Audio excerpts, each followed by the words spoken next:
India में recently Mahindra ने अपनी 2 नई इलेक्ट्रिक एसयूवीज का अनवील किया था और पूरा इंटरनेट चमक गया था इनकी बढ़िया बढ़िया कूल फीचर्स वाली रील से।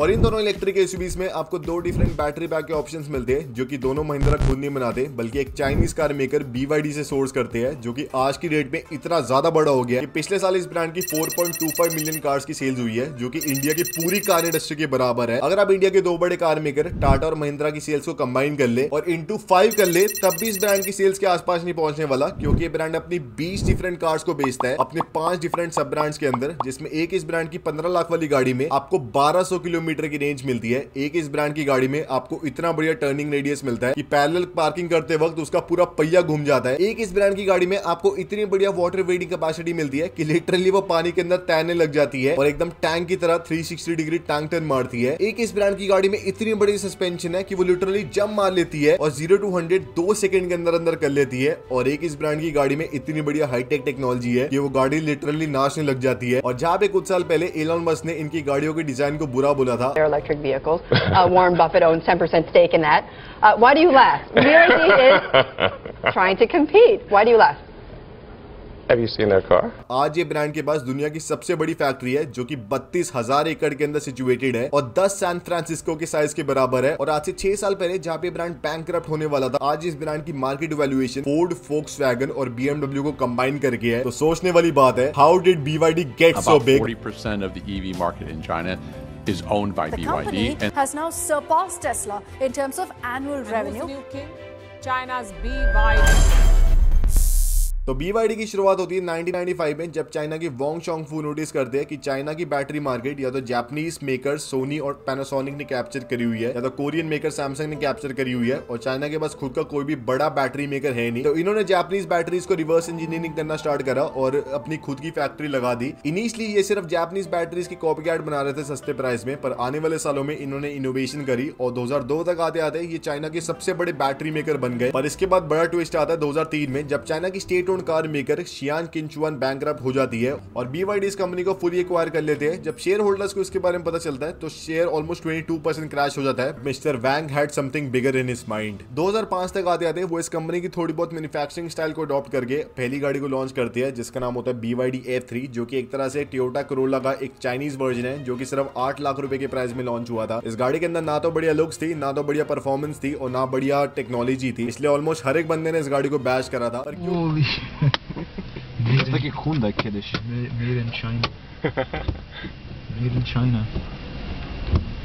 पर क्योंकि इस गाड़ी का प्राइस काफी सस्ता था, तो इसलिए इस गाड़ी की कुछ ही सालों के अंदर अंदर 1 मिलियन यूनिट्स बिक गई थी। आने वाले सालों में इन्होंने इस गाड़ी के अंदर बैटरी इनोवेशन थोड़ी और करी और अपनी F3 DM को लॉन्च करा, जो कि F3 का एक प्लग इन हाइब्रिड वर्जन था। उस टाइम की वर्ल्ड की पहली प्लग इन हाइब्रिड गाड़ी थी, पर एक टोटल फेलियर था क्योंकि इसका प्राइस कुछ ज्यादा बढ़ गया था और एक बिल्कुल भी रिलायबल नहीं थी, इसलिए इस गाड़ी की एक सिंगल साल में सिर्फ 50 यूनिट बिकी थी। पर आने वाले सालों में इन्होंने और इनोवेशन करी और 2009 तक आते आते अपनी BYD E6 को लॉन्च करा, फुली इलेक्ट्रिक गाड़ी, जो कि बेस से टॉप तक एक इलेक्ट्रिक गाड़ी की फॉर्म में बनी थी। इस गाड़ी के अंदर एक 80 किलोवाट आवर की बैटरी थी, जिससे इस गाड़ी में 400 किलोमीटर की रेंज आती थी। और इस गाड़ी को बनाने का मेन पर्पस था कि BYD की फैक्ट्री जहाँ पे सिचुएटेड थी शेंजन में, वहां पे चाइना की सरकार ने ऑर्डर दे दिए थे कि सारे टैक्सी ओनर्स को इलेक्ट्रिक कार्स को अडॉप्ट करना पड़ेगा, इसलिए उनको सप्लाई करने के लिए BYD ने इस वाली गाड़ी को बनाया। और इनिशियली इस गाड़ी के अंदर काफी कंप्लेंट्स भी आए। Okay, there is no backup camera, so I have to trust my instincts now, and my mirrors that hasn't been properly adjusted, but that's fine. तो चाइना की सरकार ने अपनी सारी बसेस को इलेक्ट्रिक बसेस के अंदर कन्वर्ट करने का ऑर्डर निकाला और ये वाला टेंडर भी BYD को मिला। और ये सब करने से भले इस ब्रांड की वर्ल्ड वाइड रिकॉग्निशन कुछ हुई नहीं, पर इस ब्रांड को मॉनेटरी बेनिफिट काफी मिल गया और इस ब्रांड को साथ में सब्सिडीज भी मिल रही थी। इसी दौरान वर्ल्ड के biggest investor mister Warren Buffett की नजर मिस्टर वोंग पे पड़ती है और वो इनकी कंपनी में 10% स्टेक एक्वायर कर लेते हैं और खुद बोलते हैं कि मुझे इस बिजनेस के बारे में कुछ नहीं पता, but I like this guy a lot, he is one in a million guy.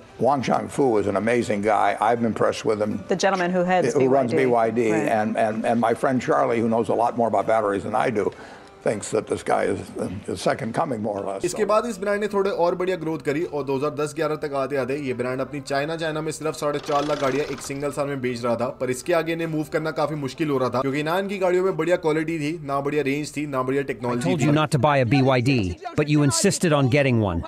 Now look at this mess. The BYD's motor quality is just trash. The bearings are all ruined. काफी कुछ एक manufactured गाड़ी लगती थी, इसलिए काफी लोग इनकी गाड़ियों को नापसंद करते थे और वेस्टर्न लोग तो लिटरली इनकी गाड़ियों के मजाक उड़ाते थे. Although there's competitors now ramping up, and as you're familiar with BYD, which is also on the West Coast, I think they're ramping up production of their electric vehicles.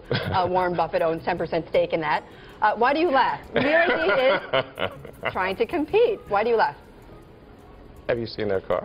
अगर ये भी कम है तो 2018-19 तक आते आते ये ब्रांड ऑलमोस्ट बैंकरप्ट होने वाला था, क्योंकि इस ब्रांड की सेल्स नेगेटिव जा रही थी, प्रॉफिट मार्जिन डिमिनिश कर रहे थे. वर्ल्ड वाइड स्केल में टेस्ला की डोमिनेंस को ज्यादा बढ़ते जा रही थी और चाइना में भी लोग BYD को कम पसंद कर रहे थे और टेस्ला को पसंद कर रहे थे इसके कंपैरिजन में. पर यहाँ पे दोस्तों, जहाँ पे एक नॉर्मल बंदा हार मान लेगा, गिव अप कर देगा, mister Wong was build different. उन्होंने अपने R&D एक्सपेंडिचर को मेंटेन करके रखा. भले कार मेकर की सेल्स कम हो रही थी, भले बढ़ रही थी, हर एक साल billions of dollars R&D expenditure पे लगा रहे थे ताकि अपनी बैटरी टेक्नोलॉजी को और बढ़िया बना पाए, अपनी कार्स को और एफिशिएंटली मैन्युफैक्चर कर पाए और सस्ते में चाइना को बढ़िया कार्स प्रोवाइड कर पाए. और इसी R&D एक्सपेंडिचर की वजह से इनको 2020 में एक काफी बड़ा बैटरी टेक्नोलॉजी के अंदर ब्रेक थ्रू मिलता है, जिसका नाम है ब्लेड बैटरी, जो कि एक लिथियम आयन फॉस्फेट बैटरी का काफी इनोवेटिव वर्जन है, जिसके अंदर सारे सेल्स की साइज काफी रिड्यूस कर दिया जाता है और ऑलमोस्ट एक ब्लेड की तरह उनको सेट कर दिया जाता है, जिसकी वजह से ब्लेड बैटरी की बैटरी डेंसिटी 50% हाइयर है as compare to normal LFP battery. इन बैटरीज को जला के देख लिया, 300 सेंटीग्रेड के टेम्परेचर पे रख के देख लिया, इनके ऊपर ट्रक चला दिया, इनके अंदर पिंस वगैरह डाल दी, तब भी इन वाली बैटरीज को कुछ नहीं हुआ. इनको 12 लाख किलोमीटर चला लिया और साथ ही में बेस्ट पार्ट था कि इन वाली बैटरीज को बनाने में 20-30% लेस कॉस्ट आती थी एज कम्पेयर टू एक नॉर्मल LFP बैटरी, और इनका साइज भी काफी कम था, जो कि BYD के लिए काफी बड़ी बात हो गई, क्योंकि एक इलेक्ट्रिक गाड़ी के अंदर 50% कॉस्ट उसकी बैटरी की थी. तो अगर BYD बैटरी को सस्ता बना पाएंगे तो गाड़ी की कॉस्ट भी काफी कम हो पाएगी, और साथ ही में बैटरी का साइज अगर कम कर पाएंगे तो एक छोटी गाड़ी के अंदर भी काफी बड़ी रेंज ऑफर कर पाएंगे सस्ते प्राइस में. और इसी वाले ब्रेक थ्रू ने BYD को काफी बड़ी एज दी. और साथ ही में क्योंकि वेस्टर्न लोग इनकी गाड़ियों का मजाक उड़ा रहे थे, इसलिए 2018-19 के बाद इन्होंने जर्मन इंजीनियर्स को हायर करना शुरू करा, डिजाइनर्स को हायर करना शुरू करा अपनी कार्स को बनाने के लिए, जिसकी वजह से 2020 तक आते थे जहां पे इनकी गाड़ियां पहले ऐसी दिखती थी अब ऐसी दिखने लग गई थी. सारे वेस्टर्न कार मेकर शॉक हो गए कि 3 साल पहले जो ब्रांड बैंकरप्ट होने वाला था, अब वो आधे प्राइस में वो गाड़ी बना पा रहा है जो BMW 1 करोड़ में नहीं बना पा रहे. अब वो इतनी सस्ती बैटरीज को बना रहा है कि वो लिटरली टोयोटा, टेस्ला, फोक्सवैगन को सप्लाई कर रहा है. और जहां पे 2020 में इस ब्रांड की ईयरली सेल्स 4.5 लाख यूनिट्स की थी, 2025 तक आते आते इस ब्रांड ने 4.25 मिलियन कार्स को बेच दिया. तो 4 साल के अंदर इस ब्रांड की सेल्स 10x हो गई. और जहां पे इस ब्रांड ने पिछले साल 4.25 मिलियन कार्स को बेचा है, इस साल एक्सपेक्टेड है ये ब्रांड 5.5 मिलियन कार्स को बेच लेगा और अगले कुछ साल के अंदर अंदर ही वर्ल्ड के टॉप 5 बिगेस्ट कार मेकर्स में से एक बन जाएगा. और आज की डेट में दोस्तों अगर आप देखें तो ये ब्रांड अपनी 20 डिफरेंट कार्स को बेच रहा है अपने 5 डिफरेंट सब ब्रांड्स के अंदर, और हर एक सब ब्रांड की एक डिफरेंट कैरेक्टरिस्टिक है जो कि एकदम ही अलग बनाता है इस ब्रांड को. जिसमें सबसे पहले और सबसे ओल्डेस्ट है इनकी डायनेस्टी सीरीज ऑफ कार्स, जिसमें आपको 6 डिफरेंट गाड़ियां मिलती है. और एक तरह से ये वाली जो सीरीज ऑफ कार्स है टोयोटा को राइवल करती है, क्योंकि इनमें आपको हाइब्रिड के ऑप्शन मिलते हैं, आपको अफोर्डेबिलिटी मिलती है और आपको काफी लंबी रेंज मिलती है. जिसमें सबसे पहले BYD हैन है, जो कि एक तरह से करोला राइवल है या फिर चाइनीज करोला है, जिसमें आपको काफी लंबी लेंथ मिलती है. आपको अराउंड 1200 किलोमीटर की रेंज मिलती है इसके हाइब्रिड वाले वर्जन में, 600 किलोमीटर के ऊपर की रेंज मिलती है इसके इलेक्ट्रिक वाले वर्जन में. बहुत ही बढ़िया इंटीरियर में लेदर क्वालिटी मिलती है और काफी बढ़िया कंफर्ट मिलता है, और इसका प्राइस 30 लाख से भी कम का है.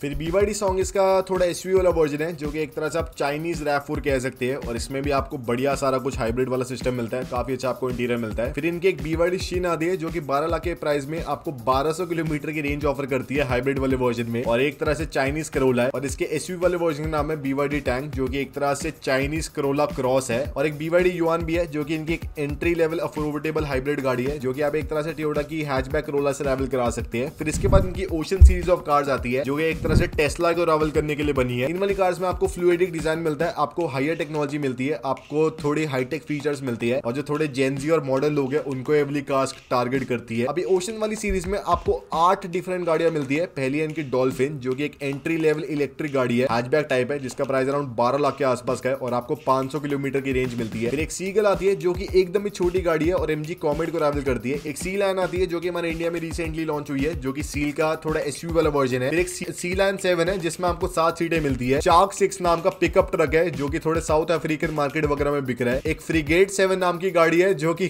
थोड़े वेस्टर्न मार्केट्स में बिक रही है. और एक डिस्ट्रॉयर O5 नाम की एक सेडान है, जो कि थोड़े चाइनीज मार्केट में बिकती है. तो अभी दोस्तों शुरुआत हुई है. जिसके बाद दोस्तों दोस्तों इनका एक डेंजा नाम का सब ब्रांड है, एक प्रॉपर अलग से ब्रांड है जो कि 2010 में इन्होंने मर्सिडीज के साथ मिलकर कोलैबोरेट करके बनाया था। फिर उसके बाद मर्सिडीज ने अपना सारा हिस्सा इनको दे दिया और अभी इनकी होली ओन सब्सिडरी है। इसके अंदर एक डेंजा D9 आती है जो कि इनकी एक काफी प्रीमियम एक इलेक्ट्रिक MPV/हाइब्रिड वाले वर्जन में भी ये गाड़ी आती है और टोयोटा वेलफायर से गाड़ी राइवल करती है। इसमें आपको काफी बढ़िया टेक्नोलॉजी मिलती है, आपको बहुत ही बढ़िया कंफर्ट मिलता है और इस ब्रांड की बेस्ट सेलिंग गाड़ी है। एक डेंजा N7 आती है जो कि इनकी एक SUV है, क्रॉसओवर टाइप है, काफी इसमें आपको बढ़िया लुक्स वगैरह मिलती है। और जो N8 आती है जो N7 है उसका थोड़ा बड़ा वाला वर्जन है जिसमें आपको 7 सीटें मिलती है और आपको हाइब्रिड का ऑप्शन मिलता है। तो दोस्तों आपको समझ आ रहा होगा थोड़ा। फिर इसके बाद इनका एक सब ब्रांड है फैंक्शन बाओ नाम से, जो कि एक तरह से डिफेंडर आपको सस्ते प्राइस में ऑफर कर रहा है और ये हाइब्रिड वाले वर्जन में और इलेक्ट्रिक वाले वर्जन में दोनों में आता है। अभी फैंक्शन बाओ के अंदर एक बाओ 5 आती है जो कि डिफेंडर का छोटा वाला वर्जन आप कह सकते हैं, ब्रोंको स्पोर्ट के साइज का वर्जन, जिसका प्राइस अराउंड 25 लाख के आसपास का है और ये थोड़ी इतनी कुछ खास गाड़ी नहीं है दोस्तों अगर आपको सच बताऊं। और एक बाओ 8 आती है जो कि ऑलमोस्ट प्रॉपर डिफेंडर के साइज की गाड़ी है और आपको ऑलमोस्ट उस लेवल की ऑफ रोडिंग मिलती है इस वाली गाड़ी में, ऑलमोस्ट इतनी थोड़ी कमी आपको मिलती है पर आपको लुक्स वैसी मिल जाती है। और फिर इनका हीरो ब्रांड या फिर यांगवैन जिसके अंदर 3 गाड़ी आती है। एक तो यांगवैन U8 है जो कि एक डिफेंडर ऑन स्टेरॉइड्स गाड़ी है, जिसमें आपको 1 मीटर की वाटर वेडिंग कैपेसिटी मिलती है। ये गाड़ी लिटरली पानी में तैरने लग जाती है। इसमें आपको 360 डिग्री टैंक टर्न मिलता है, कुछ ज्यादा इस गाड़ी की हाइट है और 1 करोड़ के आसपास इस गाड़ी का प्राइस है जो कि बहुत ही बढ़िया है और आपको 1200 हॉर्स पावर मिलती है इस गाड़ी के अंदर। फिर एक इनकी यांगवैन U9 है जो कि चाइनीज हाइपर कार है जिसमें आप 0 to 100 2 सेकंड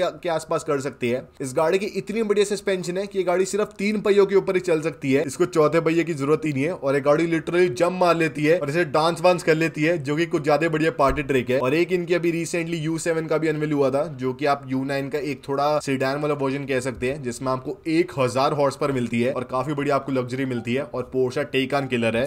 और आज के टाइम में इस ब्रांड ने एक इनोवेशन करी है कि अपना 1000 वोल्ट वाले आर्किटेक्चर को अनवील करा है, जिसके अंदर एक गाड़ी 5 मिनट के अंदर चार्ज हो जाएगी, ऑलमोस्ट 400 किलोमीटर की रेंज गाड़ी के अंदर आ जाएगी, जो कि बहुत ही बड़ी बात है। साथ ही में इस ब्रांड ने अपनी एक 32,000 एकड़ के अंदर फैसिलिटी को सेटअप करा है, जिसके अंदर ये ब्रांड ऑलमोस्ट 10 लाख गाड़ियां एक सिंगल साल के अंदर बना पाएगा और ये इतनी बड़ी है कि इसके अंदर 10 सैन फ्रांसिस्को सेटअप हो जाएंगे। लिटरली 32,000 एकड़ में पूरी सिटी डेवलप हो जाती है, जिसके अंदर इस ब्रांड की सिर्फ एक फैक्ट्री है। और जैसे टेस्ला की कार्स के अंदर फुल सेल्फ ड्राइविंग आती है या फिर ऑटोनोमस ड्राइविंग आती है, BYD के अंदर उनका गॉड्स आई वाला सिस्टम आता है जो कि टियर वाइज बेस्ड है। कि जैसे अगर आप देखें टेस्ला में अगर आपको फुल सेल्फ ड्राइविंग परचेज करनी है तो आपको ऑलमोस्ट 5-6 लाख रुपए देने पड़ते हैं, पर BYD के अंदर उनका फुल सेल्फ ड्राइविंग वाला system kind of around 10 lakh वाली गाड़ी से स्टार्ट हो जाता है, जिसमें उनका जो सबसे लोएस्ट वाला है वो एक गॉड्स आई डाई पायलट 100, जिसके अंदर 100 टेराफ्लॉप्स की रेंडरिंग कैपेसिटी होती है, जो कि अगर आपको बताओ बहुत ही ज्यादा होती है, ऑलमोस्ट 20 प्ले स्टेशन आप कह सकते हैं। और ये भी इनकी एंट्री लेवल कार्स के अंदर इस्तेमाल होता है। फिर इनका गॉड्स आई डाई पायलट 300 वाला सिस्टम है, जिसके अंदर 300 टेराफ्लॉप्स की रेंडरिंग कैपेसिटी है और ये इनकी मिड लेवल कार्स में, फॉर एग्जांपल इनकी डेंजा वाली कार्स में या फिर इनकी फैंक्शन बाओ वाली कार्स के अंदर इस्तेमाल होता है। और इसके ऊपर आता है इनका डाई पायलट 600 वाला सिस्टम, जिसमें आपको 600 टेराफ्लॉप की रेंडरिंग कैपेसिटी मिलती है और ये इनके जो एकदम टॉप लेवल जो इनका यांगवैन वाला ब्रांड है उसकी कार्स के अंदर इस्तेमाल होता है। और ये अगर आप देखें तो काफी इकोनॉमिकल सिस्टम है, जो कि उतना एडवांस नहीं है जितना टेस्ला का फुल सेल्फ ड्राइविंग वाला सिस्टम है, पर फिर भी काफी बढ़िया काम करता है। और ये ब्रांड इंडिया में तो 2020-21 में आ गया था और इसके बाद इन्होंने प्लान्स भी रखे थे इंडिया में अपनी खुद की फैक्ट्री को लगाने का, पर इंडियन गवर्नमेंट ने इनकी इन्वेस्टमेंट को ब्लॉक कर दिया था कि ये पोटेंशियल ट्रेड हिट कर सकता है इंडियन कार मेकर्स को। इसके बाद फिर भी इन्होंने अपनी काफी सारी कार्स को इंडिया में लॉन्च करा, फॉर एग्जांपल अपनी एटो 3 को इंडिया में लॉन्च करा। मैंने इस गाड़ी को चला के भी देखा है, काफी दोस्तों अच्छी गाड़ी है, एसी थोड़ा कम काम करता है इसका, पर बाकी मजे आते हैं। फिर इनकी सील आई थी जो कि एक काफी स्पोर्टी सेडान है, 50 लाख के प्राइस में आपको 500 हॉर्स पावर मिल जाएगी। और अभी इनकी E7 जो इलेक्ट्रिक MPV है उसका भी रिसेंटली लॉन्च हुआ है और सील के SUV वाले वर्जन या फिर सी लाइन का भी अभी रिसेंटली लॉन्च हुआ है, जो कि काफी दोस्तों अच्छी लगती है, काफी इसमें आपको बढ़िया परफॉर्मेंस मिलती है। और हमारे इंडियन कार मेकर्स को ये सीखना चाहिए दोस्तों